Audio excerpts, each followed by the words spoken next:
सारे समण चंदा देना बंद कर दें। 29 लाख संगठनों को, 29 लाख धम्म के, लड़कों के, सरकारी कर्मचारियों के, दल बल पार्टी पैंथर के, राजनीति के, सामाजिक भंते भिक्खू के, ये जितने भी टुकड़े हमारे हैं और जितने टुकड़े हमारे हैं, अगर इनका पोषण बंद हो जाए और इनका चंदा बंद हो जाए और एक शर्त लग जाए कि चंदा देंगे जब, इकट्ठे होके आओगे तब। और ये जो मुहिम चल रही है, अगर ये मुहिम 1 महीने के अंदर जोर पकड़ ले तो 30 दिन के अंदर अगर मुहिम चलती है तो 31वें दिन हमारे सारे दुख दर्द दूर हो जाएंगे। ये ठीक ऐसे है कि ज्यों ज्यों हमने मर्ज की दवा की त्यों तो मर्ज बढ़ता गया और इतना मर्ज बढ़ गया कि हमारी मृत्यु सैया की स्थिति आ गई, हमारा मरने का समय आ गया। मर्ज बढ़ता गया ज्यों ज्यों दवा करते गए, और दवा है पोषण, और उनको जो हम चंदा देते हैं ये। इसी को देखते हुए जो गोल्डन नियम नंबर 2 है, ये पूरे भारत में और भारत के बाहर जितने 29 लाख संगठन हैं, ये सबके अंदर खलबली मचाता है जब सारे समर संघी और समर संघियों के सपोर्टर सब ये कहते हैं कि चंदे के लिए समर संघ ने मना किया है, चंदा देंगे जब, इकट्ठे होके आओगे तब। तो सारे लोग इकट्ठा नहीं होना चाहते, क्योंकि चंदा बंद करने की शर्त या चंदा बंद नहीं कर रहे हैं, पर इकट्ठा होने की जो शर्त है वो उनको परेशान करती है, और वो जानते हैं कि हम इकट्ठा होना चाहते नहीं, इसलिए चंदा मिलेगा नहीं। बहुत पुराने समय में अगर आप जाओगे, जब से हमारा समर संघ आरंभ हुआ, लोग इकट्ठे होने शुरू हुए, सन्नीपात बाहुल करते थे, इकट्ठे होते थे, तो सन्नीपात बाहुल के समय तब तक पैसा या रुपया जो आज के समय का है, या बैंक अकाउंट या चेक या डिजिटल करेंसी, ये सब चीज़ें नहीं हुआ करती थी। कागज़ भी नहीं बना था, और धातु के सिक्के रजत के या सोने के बहुत बाद में बने, उससे पहले धातु भी नहीं थी। पर सन्नीपात बाहुल था, समर संघ था, और लोग मिलते थे, सन्निकट बैठते थे, सन्निकट बैठ के सन्निकट पात करते थे, और उनका समझ यानी मेला, जिसको आज समाज बोलते हैं, उनका समझ लगातार लगता रहता था, जिसको मेला बोलते हैं। पर जब पैसा नहीं था, जब रजत नहीं था, सोना नहीं था, चांदी नहीं था, कैश नहीं था, चेक नहीं था, डिजिटल करेंसी नहीं थी, ट्रांसफर नहीं थी, एटीएम नहीं, पेटीएम नहीं, तब भी लोग सन्निपात बाहुल करते थे। तो कैसे करते थे? क्योंकि मेले में आना या ठेले में आना, समझ जाना या बैठना, पूरे दिन के लिए लोग आते थे, दूर दूर से चल के आते थे। तो कोई जानवर की गाड़ी बना ली हो तो बना ली हो, वरना तो सब पैदल ही आते थे। और दूर से आते थे तो रास्ते में कहीं कोई ऐसा नहीं होता था कि उनको कहीं भोजन या पानी का जुगाड़ या मिलेगा जिसको वो ले सकते हैं, क्योंकि पैसा नहीं और दुकान भी नहीं। तो सब अपना अपना खाना अपने अपने साथ लेके आते थे, और ये विशेषता थी कि खाना कभी कम नहीं पड़ता था, क्योंकि सभी लोग थोड़ा थोड़ा खाना ज़्यादा लेके आते थे, और थोड़ा थोड़ा खाना ज़्यादा लाते थे सभी, तो उतना खाना होता था कि खाना खाने के बाद ही बच जाता था। और अगर कोई वस्तु, किसी चीज़, कोई संसाधन इकट्ठा करना हो तो थोड़ा थोड़ा सब लेके आते थे, जिससे भात भर जाता था। भात भरना उसी को बोलते हैं, भात माने चावल। और किसी के यहाँ अगर कोई सम्मेलन है, कोई संगति है, कोई कारज है, कोई सन्निपात है, कहीं इकट्ठे हो रहे हैं लोग, मरे में, जीने में, शादी में, ब्याह में, तो भात भरते थे। और भात का मतलब चावल उस घर में भरा जाता था। तो उस घर में जिसमें कारज होता था, उसमें चावलों की या खाने के पदार्थ की कोई कमी नहीं पड़ती थी, क्योंकि सभी अपने अपने हिस्से का लेके आते थे। ये बात बहुत पुरानी बात है, पर यह है बड़ी कारगर। जब सन्निपात बाहुल से और उस सिस्टम से आगे हम एडवांस में बढ़े, और बुद्ध ने भिक्खुओं का भी संघ बनाया। भिक्खु लोगों का जब संघ बना और भिक्खुनियों का संघ बना, तो बुद्ध ने नियम बनाए, उस समय के हिसाब से देखते हुए नियम बनाए। और उस नियम में उन्होंने रजत लेने के लिए, यानी कि चांदी लेने के लिए, धातु लेने के लिए, पैसा लेने के लिए, आज के समय का पैसा, बिल्कुल साफ मना कर दिया। कोई ऐसी वस्तु भी नहीं ले सकते, कोई ज़मीन जायदाद या कोई लग्जरी की आइटम भी नहीं ले सकते। जो लेने के लिए उन्होंने अलाउ किया और नियम बनाए वो बहुत इस्तेमाल की कम से कम चीज़ें थीं। एक भिक्खू 2 चीवर ले सकता है, वो भी चीवर का जो भी देगा या खाना जो भी देगा या खाने का पात्र जिसको पिंड पात्र या बाद में उसको भिक्खा पात्र या भोजन पात्र बोलते थे वो देगा, या भिक्खू के इस्तेमाल की कोई चीज़ देगा तो भिक्खू नहीं ले सकता। भिक्खू उसे लेकर संघ में जमा करेगा और संघ में नियम था कि जिसकी आवश्यकता होगी उसको मिलेगा। एक व्यक्ति को 2 चीवर मिलेंगे, पहले 2 चीवर वो इस्तेमाल करे, अगर उसका एक चीवर फट गया है दूसरा चीवर मिलेगा, पर फटे हुए चीवर का भी इस्तेमाल करेगा, उसकी चादर बनाएगा, उसका तौलिया बनाएगा, उसका पोछा बनाएगा, उसका ओढ़ने बिछाने की चादर बनाएगा, उसका पर्दा बनाएगा।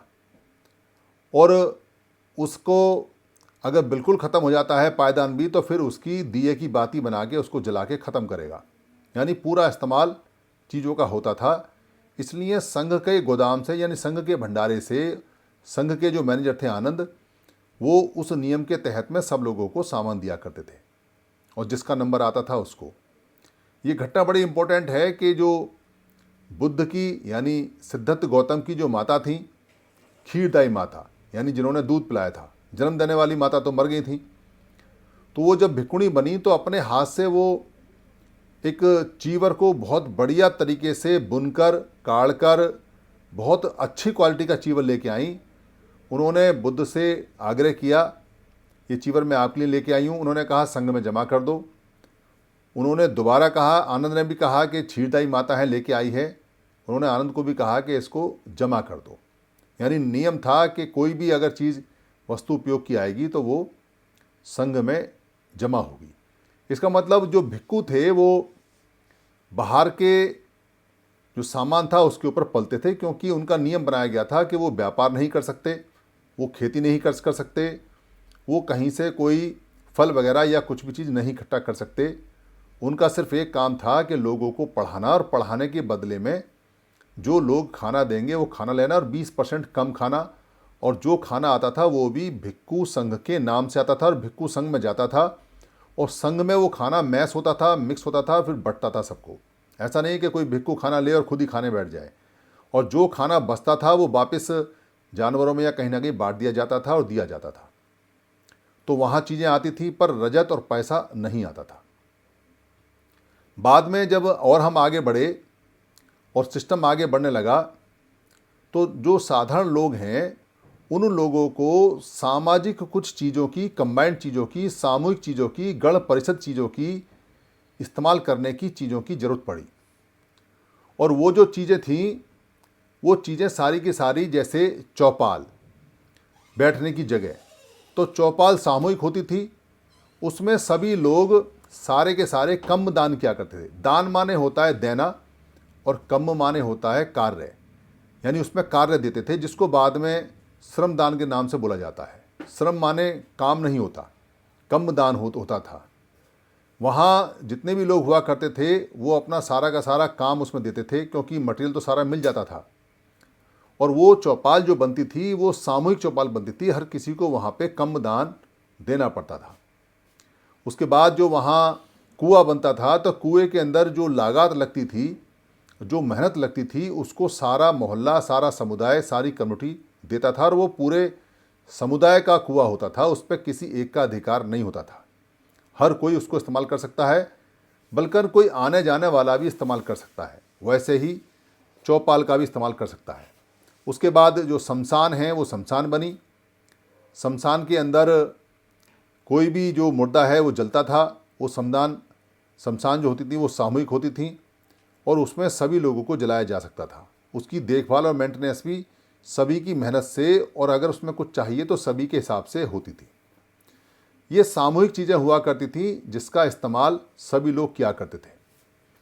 बाद में स्थिति आगे बढ़ी और जो सामूहिक चीज़ें इस्तेमाल करने वाली थीं, जैसे बारात घर हो गए, जैसे पंचायत घर पक्के हो गए, या कुएं की जगह टंकी हो गई, या शौचालय हो गए जो शौचालय कम्युनिटी के बनते हैं, या कम्युनिटी की सड़क और नाली हो गई, ये जो मोहल्लों की और कम्युनिटी की और पूरे समुदाय की जो चीज़ें थी सामूहिक, इसको लोग आपस में मिलके बनाने लगे और बराबर बराबर का हिस्सा बांट लेते थे। जो भी बराबर बराबर खर्चा आता था हर घर से उगाया जाता था। उसके बाद में फिर कुछ धर्म की संस्थाएं बनी, कुछ मंदिर बने। मंदिर का मतलब हुआ जहाँ मन के दर्द दूर होते हैं, इनको बिहार बोला करते थे। भारत में जितने भी मंदिर हैं उसका मतलब है मन के दर्द दूर करने वाली, मन के दुख दूर दूर करने वाली जगह, और वो सारी बुद्ध के बिहार ही हुआ करते थे। वो बनने लगे, अस्पताल बनने लगे, तो वो सामूहिक रूप से बनते थे। कुछ राजा बनवा दे या वहाँ का व्यवस्था बनवा दे तो बनवा दे, बाकी गाँव के ये सारी चीज़ें अपने अपने सब लोग सामूहिक रूप से बनवाते थे। पर सामूहिक चीज़ों का जो इस्तेमाल था उसको वो गांव के मोहल्ले के लोग तो करते ही थे, बाकी कोई भी आता जाता हो वो सबके लिए खुली थी। उसमें कोई जात नहीं, कोई बिरादरी। जात बिरादरी तो बाद में बनी है। कोई दूसरे गांव का या तीसरे गांव का या किसी कोई शहर का या कोई काला या गोरा या कोई भेदभाव ऐसा नहीं होता था। मनुष्य सारी चीज़ बनाते थे और सारी चीज़ मनुष्य के लिए बनती थी। वो व्यवस्था आगे बढ़ी और वो व्यवस्था आगे चली। इधर जब हमारा पतन हुआ और 400 साल 500 साल पहले हम सब लोग बिल्कुल नीचे आ गए, तो बाबा साहब अम्बेडकर ने हमको उठाया। बाबा साहब अम्बेडकर को अखबार चलाना था, पैसा था नहीं उनके पास में, आने जाने की दिक्कत थी, तो उन्हें बाहर से मदद मिली कुछ। और मदद भी कैसी कि बदले में काम करेंगे। यानी जो राजा से पैसा मिला लोन के रूप में, वो इस शर्त में मिला, वो एक बॉन्ड था जो लोन था, एजुकेशन लोन, कि जब वो आएंगे तो उनके यहाँ काम करेंगे। वो काम नहीं करने दिया। राजा ने उनकी रिक्वेस्ट पर उनको जो कर मुक्त कर दिया, क्योंकि जो पैसा था उसके बदले में, एजुकेशन के बदले में काम करना था, और काम करवाने में राजा सक्षम नहीं था। यानी राजा के खुद के कर्मचारी राजा के कंट्रोल में नहीं थे और वो राजा की बात भी नहीं मानते थे। इसलिए डॉक्टर अम्बेडकर को मुक्त करना पड़ा और डॉक्टर अम्बेडकर मुक्त होकर चले गए। पर इस लड़ाई से लड़ने के लिए संसाधन नहीं थे, संसाधन इकट्ठे करने में भी टाइम लगा। तो वहाँ से चीज़ें चलनी शुरू हुई जो आज के संदर्भ में चलती हैं। जिसको हम चंदा बोलते हैं, ये पाली का शब्द है। ये दरअसल इस शब्द का नाम है छंद। छंद, जैसे हम ये कहते हैं वो व्यक्ति बड़ा स्वच्छंद है, वो महिला बड़ी स्वच्छंद है। जब हम किसी व्यक्ति को या किसी महिला को स्वच्छंद बोलते हैं तो कहते हैं कि वो बिल्कुल आज़ाद है, मौज मस्त वाली है, मौज मस्त वाला है। इसका मतलब है छंद माने होता था इच्छा, बाद में छंद से छंद बना, छंद से इच्छा बनी। यानी इच्छा को ही पाली में छंद कहते हैं। और स्वच्छंद का मतलब है खुद की इच्छा, और पर छंद का मतलब है दूसरे की इच्छा, परा इच्छा, परा छंद। तो छंद इच्छा हो गई। और बुद्ध के समय जब भिक्षुओं की कोई समस्या आती थी तो वहाँ पर बोटिंग हुआ करती थी। इस बोटिंग को सलाका करके लकड़ी के छोटे छोटे टुकड़ों में उनको रंग कर दिया जाता था, भिक्षु देते थे, जज बनाए जाते थे, उसके नियम थे, इसको प्राधिकरण बोला करते थे। और वहाँ पर मुकदमा लगता था, उसकी सुनवाई होती थी और लोग सारे भिक्षु जितने भी हैं वो अपना छंद दिया करते थे। छंद का मतलब आज के समय मत या वोट समझ सकते हैं आप। तो वो चुनते थे कि क्या हमें निर्णय करना है क्या नहीं। उस छंद से चंद बना और चंद से चंदा बना, क्योंकि चंद और चंदा का मतलब तो मून होता है। मून यानी कि जो चंद्रमा जिसको बोलते हैं, चंद बोलते हैं, चंदा बोलते हैं, असली मतलब तो उसका वो है। पर छंद से स्वेच्छा से बना, तो स्वेच्छा का मतलब यह है कि किसी को कोई इच्छा है तो उसको चंदा करके, इच्छा करके, चंदा करके बोलने लगे। पर चंदा का मतलब या छंद का मतलब पैसा देना या किसी चीज़ को देना नहीं है, ये खाली इच्छा है। पर दान का मतलब जो पाली में होता है, दान का मतलब होता है दिया हुआ। तो दान बहुत प्रकार का है पाली के अंदर, जैसे धम्म दान, धम्म देना, या बाद में कम्म दान आया जिसको श्रम दान बोलते हैं, काम देना। या जो दान में आता है जैसे हम कहते हैं गौ दान, क्योंकि बाद में हमारी गाय लेने लगी, हालांकि गौ का मतलब गौतम होता है, गौ दान बन गया। या बना भोजन दान, जैसे भोजन किसी को देते हैं। या पिंड दान, पिंड माने भी पिंडी यानी कि लड्डू होता है खाने का, चावल का जो बनता था गोला, उसको पिंड बोलते हैं। तो पिंड दान, भोजन दान। तो ये सारे दान यानी किसी को देना, ये दान के हिसाब से बनते थे। तो दान का मतलब चंदा नहीं है और चंदा का मतलब किसी को पैसा देना नहीं है। पर यहाँ गड़बड़ क्या हुई कि जब सामाजिक काम बढ़ने लगे आगे और सामाजिक काम करने की समस्या आई कि भाई समाज का काम करना है तो पैसे भी समाज के काम करने को चाहिए, इसमें कोई शक नहीं है। दुनिया का कोई भी व्यक्ति इस बात को जानता है और मानता है और मानना पड़ेगा कि अगर आप सामाजिक काम करेंगे तो सामाजिक काम करने के लिए पैसे की आवश्यकता पड़ेगी ही पड़ेगी। ये जो पोर्टल चल रहा है, ये जूम चल रहा है, जो मैं बोल रहा हूँ, इसके भी लगभग 7,000 रुपये हर महीने जाते हैं। तो ये सामाजिक काम है, ये संघ का काम है, तो पैसा लगता है। और जहाँ जहाँ भी सामाजिक या संघ के काम होते हैं वो पैसा उनमें लगता ही लगता है, इसमें कोई शक नहीं है। पर गड़बड़ कहाँ हो रही है उसको समझें। गड़बड़ ये हो रही है कि लोगों ने सामाजिक काम करने के लिए लोगों से सहयोग मांगा, और सहयोग तो वो पहले भी करते थे, क्योंकि गांव में चौपाल बनती थी, पंचायत बनती थी, कुआं बनता था, रहट बनती थी, परात घर बनता था, शमशान बनता था। तो पहले भी ये लोगों की ही दी हुई चीज़ों से बनता था। कोई ईंट देता था, कोई गारा देता था, कोई कम दान देता था। बाद में पैसा आ गया तो पैसा देने लगे। तो हमारे समाज में जब विपत्तियाँ आईं तो सामाजिक काम करने के लिए लोगों ने पैसे की डिमांड की कि पैसा चाहिए। काम करने वाले आदमी तो हैं पर संसाधन नहीं है, तो पैसा इकट्ठा होता था। बाबा साहब ने भी 50-50 पैसे के अखबार बेचे हैं और जब जाके काम चलाया है तब जाके प्रेस चली है। वो भी पैसे मांगते थे और लोग उनको पैसा देते थे। बिना पैसे के काम नहीं चलता था, और बिना पैसे के बाबा साहब के बहुत सारे काम अटक गए और रुक गए, इसमें कोई शक नहीं है। और बुद्ध को भी चीवर चाहिए होते थे, पात्र चाहिए होते, वो कमाते तो थे नहीं, क्योंकि उन्होंने साफ मना कर दिया कि भिक्खु कमाएगा नहीं। तो जो आता था वो भी समाज से आता था, समाज से, पर वो पूरा इस्तेमाल करते थे और कम से कम लेते थे। खाना भी एक ही टाइम खाते थे और 12 बजे से पहले खाते थे और 20% कम खाते थे। तो इसमें कोई शक नहीं कि समाज का काम हमेशा समाज के पैसे से चलेगा और आना चाहिए। पर लोगों ने इस बात को धंधा बना लिया, और ख़ास तौर से जब बना लिया जब बाबा साहब अम्बेडकर ने ये कहा कि आपको अपनी आमदनी का 20वां हिस्सा यानी 5% जो रिसोर्सेस हैं और जो आपके पास में टाइम है, बेसिकली उन्होंने पैसे के लिए नहीं कहा, उन्होंने कहा इंग्लिश में कि आपका टाइम और आपका रिसोर्सेस वो पे बैक टू सोसाइटी करना है। तो उन्होंने टाइम के लिए कहा, और रिसोर्सेज का मतलब संसाधन। संसाधन में पैसे भी आ सकते हैं, संसाधन में आपका स्किल भी आ सकता है, संसाधन में बहुत सारी चीज़ें आ सकती हैं जो आपके पास रिसोर्सेज हैं। आपका खेत भी आ सकता है, आपकी ज़मीन आ सकती है, आपका घर आ सकता है, आपके पास जो विद्या है वो आ सकती है, जो ट्रेनिंग है वो आ सकती है, जो उसमें कम दान है वो भी आ सकता है। पर देने के लिए कहा सोसाइटी को, और सोसाइटी का मतलब है सिर्फ एक सोसाइटी जो हमारी अपनी सोसाइटी है। खास तौर से उन्होंने शेड्यूल कास्ट सोसाइटी के लिए कहा, पर शेड्यूल कास्ट सोसाइटी के लिए तो किसी ने काम किया नहीं। काम किया अपने लिए या काम किया अपने कास्ट के लिए, पर सोसाइटी तो बना नहीं पाए। पर उस बाबा साहब के कथन को लेके, पे बैक टू सोसाइटी लेके, बहुत सारे पे बैक टू सोसाइटी खुल गए।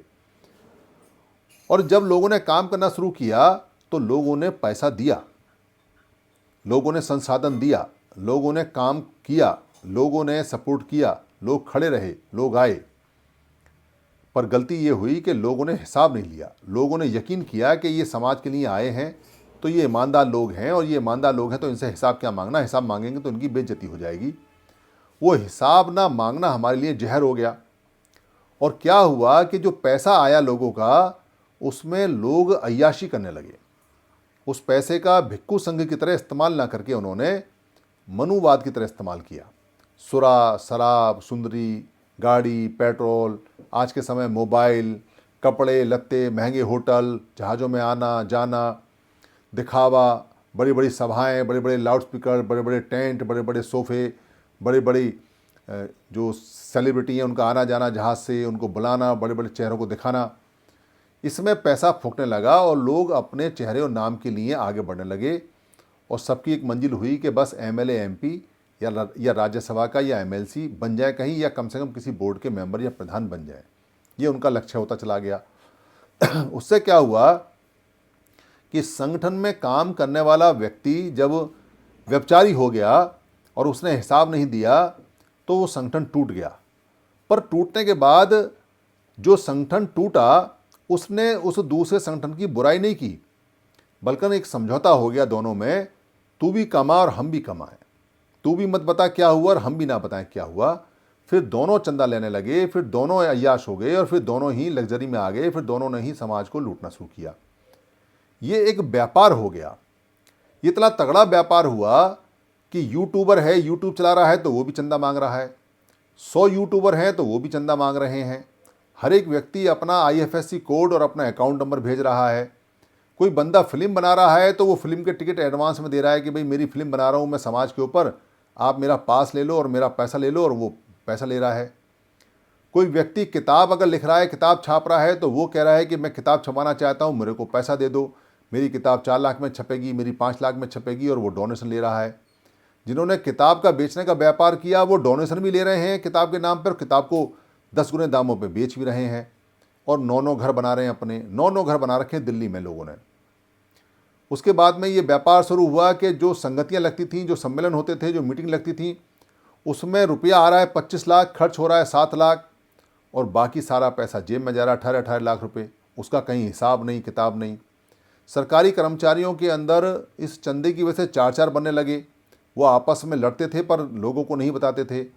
उनकी जो एट्रोसिटी जाती थी वो कोर्ट के थ्रू इकट्ठा करने के लिए पैसा लेते थे। कोर्ट में जाता है 4 लाख और लेते हैं 40 लाख, पूरे देश से इकट्ठा होता है। रैली निकालते हैं, रैली में लगता है 1 लाख और इकट्ठा करते हैं 1 करोड़। ये पैसा देना हमारे लिए जहर होता चला गया। यहाँ तक कि इसमें जो धम के लोग थे वो भी चीवर पहन पहन के आ गए, और उन्होंने भी अलग अलग मठ खोल लिए, और वो भी इवेंट करते हैं, क्योंकि बिना इवेंट के कोई पैसा देगा नहीं। यहाँ तक कि बुद्ध के धम्म को भी नहीं छोड़ा, बुद्ध पूर्णिमा पे भी अलग अलग लोगों ने अलग अलग संगठन बना के अलग अलग उगाही करनी शुरू करी, और बाबा साहब के खुद के संगठन के भी 3-3 टुकड़े करके लोग उगाही कर रहे हैं। मतलब बाबा साहब को भी इस पैसे ने नहीं छोड़ा। जितनी बाबा साहब की संस्थाएं थी वो सिर्फ इसलिए टूट गई क्योंकि उनमें पैसा चंदा बहुत आता था, पर किसी ने भी आज तक चंदे का कोई हिसाब नहीं दिया, और किसी ने मांगा भी तो गाली गलौज के सिवा कुछ मिला नहीं। लेटेस्ट घटना बताता हूँ आपको। दिल्ली के अंदर पार्लियामेंट पर 14 अप्रैल को बाबा साहब का जन्मदिन मनाते हैं। हज़ारों लोग आते हैं, अपने परिवार के साथ आते हैं। वहाँ सभी लोग अपना एक सालाना इवेंट का कार्यक्रम करते हैं, एक टेंट लगाकर 15x15 का या 15x30 का या कोई 30x30 का।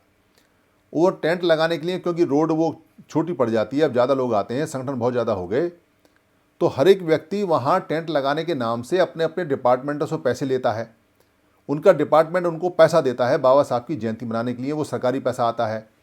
और जो बाकी संगठन के लोग हैं वो पैसा इकट्ठा करते हैं कि हमको वहाँ पे केला बांटना है, अमरूद बांटना है, पूड़ी बांटनी है, सब्जी बांटनी है, फलाना करना ढलाना करना है, तो वो पैसा इकट्ठा करते हैं। तो वहाँ मारा मारी हो गई जगह के लिए कि प्राइम जगह कौन लेगा। हम भी पहले जाते थे तो रात को दो दिन पहले वहाँ पे जगह घेरते, 2 दिन पहले हम वहीं पड़े रहते थे, गाड़ी के अंदर सोते रहते थे कि हमारी जगह कोई घेर ना जाए। 14 तारीख का कार्यक्रम होता था तो 12 तारीख की रात को ही पहुँच जाते थे, और 13 तारीख की रात को टेंट आता था। फिर वहाँ एक समिति बनी, समिति में 2 लोगों ने कहा कि भाई इसको हम रेगुलेट करते हैं, और समिति बनी 5-6 साल पहले समिति बनी। उसमें हमने अपने 2 स्टॉल लिखवा दिए। उन्होंने समिति का पेमेंट लिया 1000 रुपये, हमने वो दे दिए, और भी लोगों ने 1000 रुपये दिए। पर ना तो हमने ये पूछा कि 1000 रुपये क्यों लिए, भाई यहाँ तो जगह की बात है, यहाँ क्या खर्च होना है। भाई जगह का मार्किंग होनी है, उस मार्किंग में क्या पैसा खर्च होना है, खाली मार्क होना है। मार्क होने में बहुत ज़्यादा चाहोगे तो एक रंग रोगन का डब्बा और एक रस्सी, और क्या चाहिए आपको। पर उन्होंने सबसे पैसे लिए। अब कितनी संस्थाएं आई, कितने लोग वहाँ आए, उसका कोई हिसाब नहीं। मैंने हिसाब मांगा कि भाई ये जो 1000 रुपये लिए थे कहाँ खर्च हुए, किस लिए लिए थे, क्यों लिए थे, मेरे को बताओ कि कितने लोग यहाँ आते हैं, उनकी लिस्ट क्या है। तो पिछले साल उन्होंने मेरा ही जो टेंट था वही हटा दिया वहाँ से। मैं गया हुआ था बाहर, तो यहाँ हमारे जो समर संघ के लोग हैं वो कह रहे जी वो टेंट की जगह तो दी नहीं, किसी से कह कवा के कहीं पे वो टेंट लगा। इस साल मैंने फिर कहा भाई हिसाब कहाँ है, तो इस साल खूब झगड़ा हो रहा है उनमें, और वो झगड़े के बदले में हमसे झगड़ा कर रहे हैं पर हिसाब नहीं देते। तो आप अगर किसी से हिसाब मांगोगे भी तो झगड़ा ही करेगा, हिसाब नहीं देगा, क्योंकि हिसाब देगा तो पैसा देना पड़ेगा, इसलिए हिसाब नहीं देते लोग। यहाँ ऐसे लोग हैं जिन्होंने संस्थाएं बनाई सिर्फ इसीलिए कि वो चंदा खाएंगे। NGO बना दिया लोगों ने, NGO में पैसे खाते हैं। इसके अलावा 1000 तरह के संसाधन बना रखे लोगों ने पैसे खाने के लिए। तो ये सारा सिस्टम टोटल का टोटल सिर्फ इसलिए करप्ट हो गया, इसलिए बिगड़ गया क्योंकि इसमें पैसा घुस गया, और पैसा बिना हिसाब का अनाप शनाप पैसा। इतना पैसा है कि कोई आदमी अगर खाली दिल्ली के अंदर भगवान बुद्ध के नाम का एक इवेंट लगाने के लिए चला जाए तो वो भी 10-20 लाख बटोर लाता है। बाबा साहब का कोई इवेंट लगाने के लिए पैसा इकट्ठा करे 10-20 लाख वो भी बटोर लाता है, 2-4-5 हज़ार से कम देता नहीं। और रोज़ आसामी बना के जाते हैं कि आज 5 आदमियों से लेने, आज 4 आदमियों से, और जो देने वाले हैं वो शर्मा हजूरी में देते रहते हैं, बेचारे पूछते नहीं।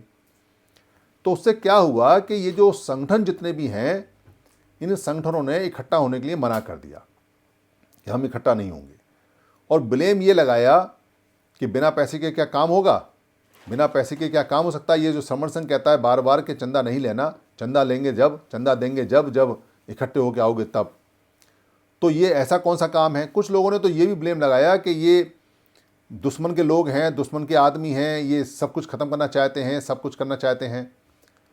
पर किसी ने भी इसको ये सहयोग नहीं किया कि हमको इकट्ठा होना चाहिए। वो इकट्ठा होने वाली बात जो हमारी मेन थी उसको किसी ने भी वो भी नहीं किया, किसी ने भी कोई भी उसको माना नहीं।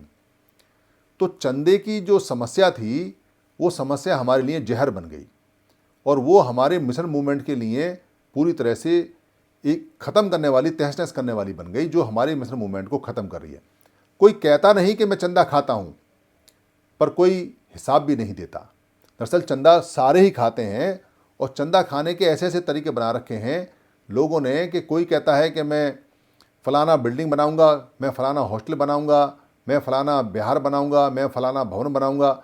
उसकी मेंटेनेंस में भी खाते हैं, उसकी कंस्ट्रक्शन में भी खाते हैं, और उसके लिए लड़ते हैं और मरते हैं, और चुनाव जीतने के लिए पूरे हथकंडे अपनाते हैं ताकि उसमें रह सकें और उसका कमीशन खा सकें। फिर वहाँ किराए पर उठाते हैं, उसमें झगड़ा आता है, और जो लोग फाउंडेशन बनाते हैं या ट्रस्ट बनाते हैं वो अपने ही लोगों को उसमें रजिस्टर कर जाते हैं, और लास्ट में वो प्रॉपर्टियाँ उनकी सबकी हो जाती हैं। ज़्यादा बड़ा उदाहरण नहीं है, बाबा साहब ने जो प्रॉपर्टियाँ बनाई वो सारी प्रॉपर्टियाँ चली गई। वो सारी प्रॉपर्टी आज हमारे पास नहीं है, वो सब पर्सनल हो गई, प्राइवेट हो गई, वो सामाजिक नहीं है।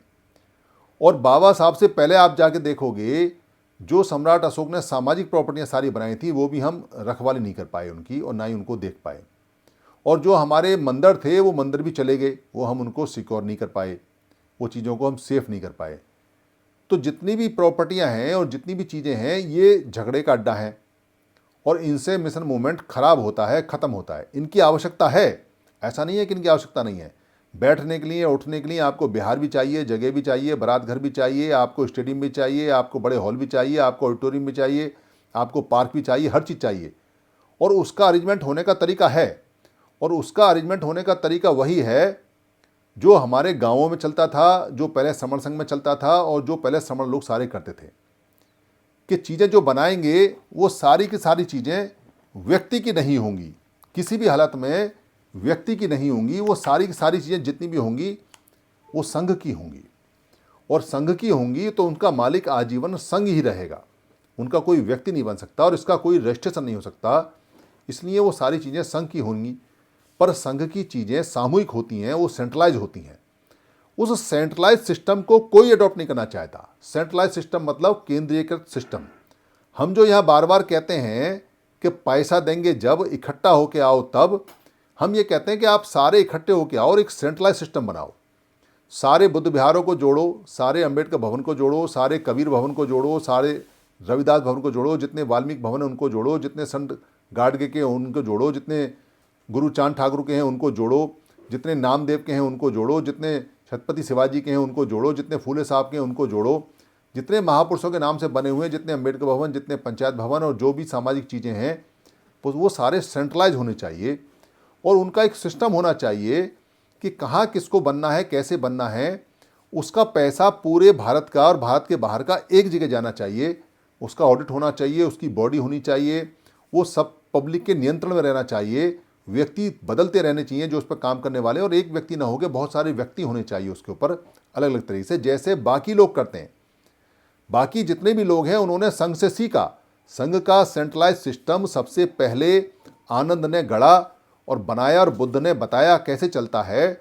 वो आनंद उसके मैनेजर थे, और सारे भिक्खु जितना भी दान आता था वो सब उसमें जमा होता था, और फिर उसी हिसाब से मिलता था जिसको आवश्यकता होती थी, और उसमें कोई झगड़ा नहीं था। सबको देने वालों को भी पता था कि कहाँ जमा करना है, और लेने वालों को पता था कहाँ से लेना है। पर यहाँ क्या हो रहा है कि यहाँ डॉक्टर अंबेडकर के जन्मदिन पे 1000 आदमी पर्चे छपवाते हैं एक ही शहर के अंदर, और अलग अलग आसामी ढूंढते हैं, और पूरे देश में लाखों लोग पर्चे छपवाते हैं और लाखों जगह आसामियाँ ढूंढते हैं। उससे क्या होता है कि जिन विचारधाराओं के अगेंस्ट में बाबा साहब ने फाइट किया था वही विचारधारा की बीमारी यहाँ आ गई। वो लोग जो हमें टुकड़े करना चाहते हैं उन्हें पता है कि हम तो ऑलरेडी टुकड़े हैं, हम तो बाबा साहब अम्बेडकर के जन्मदिन पे भी इकट्ठे नहीं हैं, अलग अलग पर्चियाँ काटते हैं, अलग अलग मनाते हैं, अलग अलग लेक्चर देते हैं, अलग अलग हम प्रधान हैं और एक दूसरे के दुश्मन भी हैं, ये बात उनको पता है। पर सेंट्रलाइज सिस्टम अगर होता है तो उसका फ़ायदा बड़ा गजब का है। हमारे सेंट्रलाइज सिस्टम से, हमारे केंद्रीकृत सिस्टम से सिखों ने सीखा। सिखों ने, उनके यहाँ जो गुरुद्वारे बनते हैं वो चैरिटी वाले गुरुद्वारे बनते हैं, उनमें डॉक्टर भी बैठता है, उसमें फिजियोथेरेपिस्ट भी बैठता है, उसके अंदर शादी ब्याह का कारज भी होता है, उसके अंदर सब तरह की सुविधाएं जो एक सोसाइटी को होती है। गुरुद्वारा तो है ही है जहाँ वो प्रवचन वगैरह करते हैं, इसके अलावा वो सुविधाएं भी देते हैं और वो सारी सुविधाएं सबके लिए हैं, खाली सिखों के लिए नहीं है, सबके लिए हैं। पर उस गुरुद्वारे को चलाने की सेंट्रलाइज कमेटी है और हर एक बंदे को पता है कि किस अकाउंट में अपना दान देना है, किस अकाउंट में पैसा भेजना है। तो गुरुद्वारे के जितने भी पैसे हैं वो गुरुद्वारे के अंदर दान में चले जाते हैं, उनके अकाउंट में चले जाते हैं और वहाँ से उनको जहाँ गुरुद्वारा बनना होता है वहाँ उनके गुरुद्वारे की टीम गुरुद्वारे बनाती रहती है। यानी गुरुद्वारा प्रबंधक कमेटी के पास में गुरुद्वारा बनाने की परमानेंट लेबर है, परमानेंट राजमिस्त्री हैं। वो 365 दिन गुरुद्वारा बनाते रहते हैं, उनका कहीं ना कहीं 2 4 5 गुरुद्वारे बनते रहते हैं और वो जगह खरीदते रहते हैं। एक गुरुद्वारा खरीदेंगे 500 स्क्वायर मीटर का बढ़िया पॉश कॉलोनी में, सारे पैसा डाल के, और वहाँ उसको बनाएंगे और उस पर वहाँ काम शुरू करेंगे और वो बहुत थोड़े से सिक्के हैं और कुछ दिनों बाद उसके पीछे फिर 500 गज का प्लॉट खरीद देते हैं। उनके पास इतना, क्योंकि उनका सेंट्रलाइज सिस्टम है, उनका लीकेज नहीं है, उनका पैसा अलग अलग नहीं है। पर हमारा हर एक आदमी अलग अलग गुरुद्वारे की पर्ची, अलग अलग बुद्ध विहार की पर्ची बना के घूमता है, अलग अलग कबीर भवन की पर्ची बना के घूमता है। फिर वो रोते हैं, कहते हैं जी हमारे गांव में एक बुद्ध विहार बन रहा है, आप दान करो। मतलब जो देने वाला है उसी पे 1000 आदमी आते हैं मांगने के लिए, वो भी परेशान हो जाता है क्या दूं क्या क्या नहीं दूं। और इससे कोई हमारा फ़ायदा नहीं होने वाला, इससे नुकसान होता है, क्योंकि इससे ये पता चलता है कि ये सारे संगठन अलग हैं, सारे मत अलग हैं, ये सारे समण अलग अलग हैं, इनके टुकड़े हैं, हजारों लाखों टुकड़े हैं। जितनी पर्चियाँ आती हैं उतना ही हमें पता चल जाता है कि इतने टूटे हुए हैं। पर संघ की पर्ची नहीं देखी होगी आपने, और संघों के अधीन सारे सिस्टम होते हैं। जिनमें लोगों के संघ हैं उन संघों के अधीन वो सारी चीज़ें आती हैं और सब लोग उसका बेनिफिट उठाते हैं, सब फायदा उठाते हैं और बड़ा स्मूथ उनका कार्यक्रम चलता है। तो अगर ये सारा पैसा जो अरबों खरबों रुपया हम अब तक खर्च कर चुके हैं, अगर ये अरबों खरबों रुपया एक साथ एक सेंट्रलाइज सिस्टम में हमारा होता तो कितने सारे अम्बेडकर भवन होते। अम्बेडकर भवन अभी भी थोड़े हैं, पर इन अम्बेडकर भवन में सेंट्रलाइज सिस्टम सबका आने का जाने का होता। तमिलनाडु वाला जो बंदा है, अगर वो पंजाब जाता तो पंजाब के अमृतसर के जो अम्बेडकर भवन है या कबीर भवन है या वाल्मीकि भवन है उससे अटैच होता और वहाँ जुड़ जाता और वहाँ जाके फोकट में फ़ायदा उठाता, उसका खर्चा बचता। ये सेंट्रलाइज सिस्टम से फ़ायदा है। पर हमारे 29 लाख जो संगठन है उनको इससे कोई लेना देना नहीं है कि क्या सेंट्रलाइज सिस्टम है और क्या फ़ायदा हो सकता है। उनको सिर्फ साल में 2-3 बार जो 10-20 लाख रुपए इकट्ठे हो जाते हैं चंदे के नाम से, उससे मतलब है। उसका वो इंतजार करते हैं, उसको वो देखते हैं कि कब आ रहा है। जैसे अब 14 अप्रैल आ रही है तो उनके पेट में जनवरी से खुलबुलाहट होनी शुरू हो जाती है और जनवरी में उनकी पर्चियाँ छप जाती हैं और फिर उसके बाद में फरवरी मार्च के अंदर वो काम उनका चलता रहता है और वो पैसा इकट्ठा करते हैं। उसके बाद वो फिर एक इवेंट में और आते हैं। साल में 2 इवेंट उन्होंने चुन रखे हैं या 3 किसी के, और बहुत मोटा मोटा पैसा लेके वो आराम से बैठे रहते हैं। बस उतने ही सेठ हैं वो। उनकी सोच इतनी नहीं है कि पूरे भारत में अरबों खरबों रुपया जो चंदे का आता है, अगर वो एक साथ आएगा तो कितनी बड़ी बड़ी चीज़ें बन जाएंगी।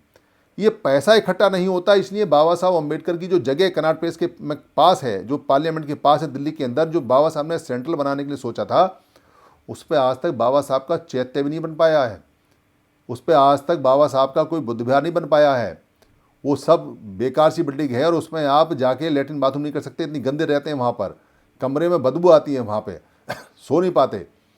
ये स्थिति इसलिए है क्योंकि हर आदमी अलग अलग इनका मालिक बना घूम रहा है, और उनके कारण नहीं, हमारे कारण, क्योंकि हम उसको चंदा देते हैं, क्योंकि हम उसको पैसा देते हैं, क्योंकि हम उसका पोषण करते हैं।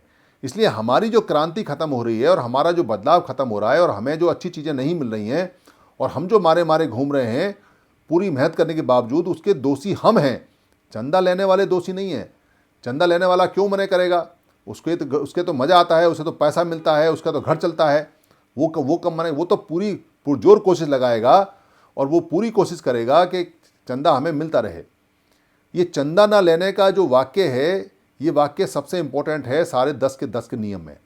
चूँकि पहले भी कभी चंदा नहीं था, और पहले भी कभी पैसा इस तरह से नहीं लेते थे, पहले भी सामूहिक रूप से काम करते थे। वही परंपरा अब यहाँ समर संघ में आई है। तो खाना अपना लेके आते हैं, खाना अपने लेके आते हैं। अगर 20-20 रुपये का भी खाना है तो खाना भी तो चंदे के रूप में ही है, पर अपना अपना लेके आते हैं, अपना अपना खर्च करते हैं। तो खर्चा अपने आप देते हैं अपना अपना। तो किसी के यहाँ जाते आते हैं तो अपने आप आते जाते हैं, किसी के यहाँ रुकते हैं तो उसका खर्चा देते हैं, गाड़ी में शेयर करते हैं तो उसका खर्चा अपना देते हैं, कहीं अगर ऑडिटोरियम में जाते हैं तो उसका खर्चा अपना देते हैं। तो ये सारा हम सामूहिक रूप से पुराने पैटर्न पे काम करते हैं और वही काम करते हैं कि जो सन्नीपात बाहुल में जाएगा उसे ही खर्च करना चाहिए, जो सन्नीपात बाहुल में जाएगा वही अपनी रोटी लेके जाए। जो व्यक्ति आ ही नहीं रहा है, जो व्यक्ति इवेंट में नहीं आना चाहता है या नहीं आ रहा है, जो जुड़ा ही नहीं है, उससे किस बात का दंड है? उसके घर 5 आदमी जाके बैठ जाते हैं, लो तू पैसे दे, आइयो आइयो मत आइयो कोई बात नहीं। अरे जब वो मूवमेंट में जुड़ा ही नहीं और जब वो मूवमेंट में आता ही नहीं, तुम्हारे मुंह पे पैसे मारता है वो, और तुम उसके मुंह पे अपने मुंह पे पैसे मरवा के चले आते हो।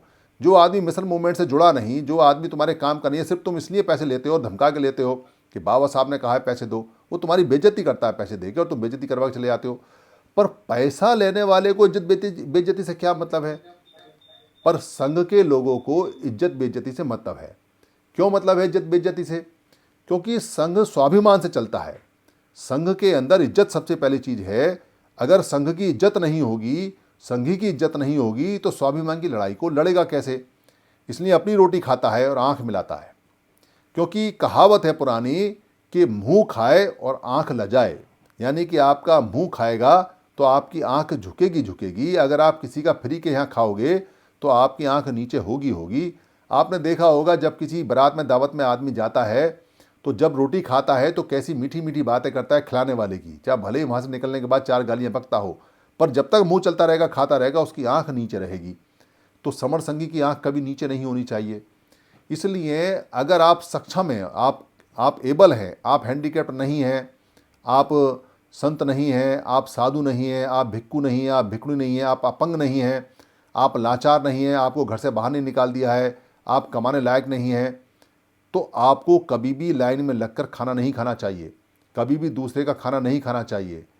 क्योंकि बुद्ध जैसे जो नियम बनाए थे, भिक्खु संघ जब किसी के दरवाजे पर जाता था तो पहले पढ़ाता था और पढ़ाने के बाद में मुंह से नहीं बोलता था कि कुछ चाहिए खाने के लिए, बस खड़ा रहता था। पढ़ा दिया, अगर उसने दे दिया तो ठीक है, नहीं दिया तो आगे जाएगा, पर दिया है तो लेगा नहीं भिक्खु। ऐसे कोई आया और आके उसने कहा कि ये लो, एक हाथ मारा और 4 रोटी दे दी, नहीं लेगा। पहले 3 बार याचना करेगा, 3 बार याचना करेगा और भिक्खु उसके मन की स्थिति देखेगा कि ये सत्कार के साथ में, आदर के साथ में भोजन दे रहा है या ये भार समझ रहा है इसको, या ड्यूटी समझ रहा है, या ये दूसरे मन से दे रहा है। दोनों हाथों से देगा तो लेगा, एक हाथ से तो फेंकी जाती है रोटी, पर दोनों हाथों से देता है तो सत्कार के साथ देता है। तो दोनों हाथों से खाना देने का नियम भिक्खु के साथ ही बना है, सत्कार और आदर के साथ में। और निवेदन करेगा, नीचे बैठ के निवेदन करेगा, जैसे थाईलैंड के अंदर होता है। थाईलैंड के अंदर भिक्खु को नीचे बैठ के दोनों हाथों से और निवेदन प्रार्थना की जाती है, उनसे याचना की जाती है कि आप हमारा ये खाने का भोज्य सामान ग्रहण करने की कृपा करें, कृपा करें, ऐसे करके बोला जाता है। तब वो भिक्खु जब मन को चेक कर लेता है और देख लेता है कि देने वाले का आदर सत्कार के साथ में भोजन दे रहा है तो ही ग्रहण करता है। और अगर उसको जरा भी ये लगे कि ये बोल रहा है और कह रहा है पर इसकी आवाज़ डिफ्लेक्ट हो रही है या इसका मन ऐसा हो रहा है या इसकी बेड़, तो नहीं लेता उसका खाना, छोड़ देता है उसका खाना, क्योंकि मन से नहीं दिया तो लेगा भी नहीं। तो हमारे जो लोग 14 अप्रैल पे जो पूरी सब्जी खाते हैं वो दुत्कार के साथ खाते हैं, आदर सत्कार के साथ। किसी को भी आदर सत्कार के साथ नहीं, लाइन में लगाते हैं, कहते पीछे हटो, आगे हटो, अरे उधर जाओ, और थोड़ा बहुत टपका देते, कहते बाद में आना भाई, यहाँ से दोबारा आया, तिबारा आया। इस तरह कीड़े मकोड़ों जैसा और भिखारी जैसा व्यवहार हमको वहाँ मिलता है, और भिखारी जैसे व्यवहार को ग्रहण करके हम वहाँ 2 रोटी की खाते हैं जो हमारे शरीर में कभी लगती नहीं। इसलिए ये भंडारे और ये जितनी भी चीज़ें हैं ये हमारी चीज़ें नहीं हैं। हमको स्वाभिमान के साथ में अपना खर्चा खुद उठाना चाहिए और चंदा नहीं देना चाहिए। चंदा जब देंगे जब हमारी मूवमेंट सेंट्रलाइज होगी और हम सब लोग इकट्ठे होंगे। इसलिए संघों के अंदर कभी चंदा नहीं लिया जाता। आपको जानकर ताज्जुब होगा कि दुनिया में जितने भी संघ हैं वो चंदा नहीं लेते, पर फिर भी उनका काम चलता है, क्योंकि लोग अपनी श्रद्धा से, अपने सत्कार से वहाँ वस्तुएं दे देते हैं। कोई स्टूल ले आता है, कोई कुर्सी ले आता है, कोई ज़मीन देता है, कोई कुछ देता है, और उसका मालिक संघ ही रहता है, उसका मालिक व्यक्तिगत नहीं होता। इसलिए ये बीमारी पहचानी गई कि हमारी मूवमेंट को ख़त्म करने में इस पैसे का और इस चंदे का अहम रोल है। और इसको हमने ऐसे भी पहचाना कि हमारा शत्रु, जो हमारा शत्रु है और जिसके हम शत्रु हैं, वो शत्रु भी हमको चंदा देता है और शत्रु भी हमको ये कहता है कि तुमको इस काम के लिए पैसे दे दूंगा, तुमको इस काम, और वो घुस जाता है हमारे घर में 10-20 हज़ार रुपये दे के, हमारे संघ में घुस जाता है। और लोग कहते हैं अरे ये बहुत बढ़िया आदमी है, ये इन्होंने तो हमको 1 लाख रुपया दान दिया। अरे भाई, उनके पास में खरबों रुपया है, वो 1 लाख रुपये भीख दे के तुम्हारे संघ के अंदर घुस गए हैं। ऐसे बहुत केस हैं जो बुद्ध विहार, अम्बेडकर भवन में लोगों ने बमड़ों के पैसे लगवा रखे हैं और उनको ताजपोशी होती है, उनको माला पहनाई जाती है, उनकी जय जयकार होती है, सिर्फ चंदा लेने की खातिर, ताकि उनको पैसा मिला है तो उनकी आंखें झुक जाती हैं और वो गुलाम हो जाते हैं। तो चंदा गुलामी भी बना देता है, गुलाम भी बना देता है, स्वाभिमान भी ख़त्म कर देता है, मिशन मूवमेंट को बेच भी देता है, मिशन मूवमेंट को तोड़ भी देता है, मिशन मूवमेंट को हमेशा के लिए तहस नहस भी कर देता है। ये बीमारी सबसे बड़ी है, क्योंकि वैसे भी पश्चिम के देशों ने पैसे का जो कॉर्पोरेट सिस्टम है वो हमारे देश में पूरी तरह से फैला दिया है। तो हर आदमी को लगता है कि पैसा लेना अच्छी बात है, अरे दे ही तो रहा है, अरे दे नहीं रहा है, आपको ख़त्म कर रहा है। इसलिए चंदा अगर आप लोगे, किसी से भी लोगे, श्रमणों से लो या वमड़ों से लो, वो आपको ख़त्म ही करेगा, वो आपको छोड़ेगा नहीं, आपकी नस्लें ख़त्म हो जाएंगी। पर अगर आप बाबा साहब के जन्मदिन में अपनी रोटी खाओगे, अपनी रोटी लेके जाओगे, अपने पराठे लेके जाओगे, 2 किसी और के लिए लेके जाओगे, तो बाबा साहब भी प्रसन्न होंगे, बाबा साहब का जो मिशन मूवमेंट है वो चलेगा भी, और आप भी इस सारी बीमारी से बच जाओगे और संघ भी आगे बढ़ेगा। इसलिए चंदा नहीं, इसलिए हम किसी भी हालत में चंदे के लिए कभी भी रिकमेंड नहीं करते, क्योंकि ये पहले भी कभी नहीं था और अभी भी कभी नहीं है, इसलिए इसका नियम पास हुआ। फिर भी हमारा कोई ना कोई साथी कभी कह देता है नहीं हमको स्ट्रक्चर की आवश्यकता है, नहीं हमको स्कूल की आवश्यकता है, नहीं हमको कॉलेज की आवश्यकता है। बिल्कुल आवश्यकता है, हमें कॉलेज, यूनिवर्सिटी, हॉस्पिटल ये सब हमारे होने चाहिए, हमारे लोगों की चैरिटी होनी चाहिए, कोई इनकार नहीं है इससे, ये सारी जगह हमारी होनी चाहिए, पर सेंट्रलाइज होनी चाहिए। अगर सेंट्रलाइज है और केंद्रीकृत है और सबके इस्तेमाल में है और कोई इसका मालिक नहीं है और इसका संघ मालिक है, तो खूब होनी चाहिए, खूब बननी चाहिए। पर अगर सेंट्रलाइज नहीं है, कोई संस्था इसकी मालिक है, उसके बच्चे बाद में मालिक बन जाएंगे, फिर ये चला जाएगा हाथ से, फिर आप देखते रह जाओगे, या जब आपको काम पड़े तो वो आपसे पूछे कि आप तो इसके मालिक नहीं है, हम तो आपको दे नहीं सकते, मैं अपने प्रधान से पूछूंगा, मैं अपने जनरल सेक्रेटरी से पूछूंगा। फिर ये व्यक्तिगत हो गई है, क्योंकि सेंट्रलाइज सिस्टम में जितने भी लोगों ने आज तक संघ के तहत में, अपने अपने संघ के तहत में इस तरह की धर्मशालाएं या गुरुद्वारे या ये बनवाए हैं, तो उनमें एक नियम बनाते हैं वो लोग सबके लिए, फर्स्ट कम फर्स्ट सर्व, यानी जो पहले आएगा उसको दे देंगे। उन्हें इस बात से मतलब नहीं है कि जैन आया या बौद्ध आया या कोई सिख आया या कोई आया, मनुष्य आता है तो मनुष्य को दे देते हैं। तो ये उनके धर्म करने के काम के सिस्टम है। पर हमारा सिस्टम तो सारा गड़बड़ा है, पूरा सिस्टम हमारा था, इसलिए उस सिस्टम को ठीक करने के लिए आपको चंदा नहीं देना चाहिए और कोई बहाना भी नहीं बनाना चाहिए कि वो आए तो दे देना चाहिए, मांगे तो दे देना चाहिए, बीमार तो नहीं देना तो नहीं देना है, क्योंकि कई बार कड़वी दवाई पीनी पड़ती है अगर इलाज पूरा करना हो तो। बहुत सारी चीज़ें आएंगी, पर एक बार संघ का नियम बन गया तो बन गया, उस पर चल के देखोगे तो वो इतने बढ़िया नियम है कि इन संगठनों को या तो ख़त्म होना पड़ेगा या इनको एक होना पड़ेगा। अगर ये ख़त्म होते हैं तो भी लाभदायक हैं, और अगर ये एक होते हैं तो भी लाभदायक हैं। कोई संघ में आता है तो भी लाभदायक है, और अगर संघ इन लोगों में जाके मिलता है तो भी लाभदायक है। लाभ ही लाभ होगा जब ये फेक और झूठे और मक्कार जितने भी लोग हैं जो चंदा इकट्ठा करते हैं ये ख़त्म हो जाएंगे, तो सच्चे ईमानदार अच्छे लोग बचेंगे। और सच्चे अच्छे ईमानदार लोग कभी चंदा नहीं खाते समाज का, उन्होंने कभी नहीं खाया। तो फिर हमारा सेंट्रलाइज सिस्टम बन जाएगा, और सेंट्रलाइज सिस्टम बन जाएगा तो हमारा एक ही अकाउंट होगा, एक ही नंबर होगा, एक ही जगह पूरे दुनिया का पैसा आएगा, और वो पैसा करोड़ों अरबों में आएगा।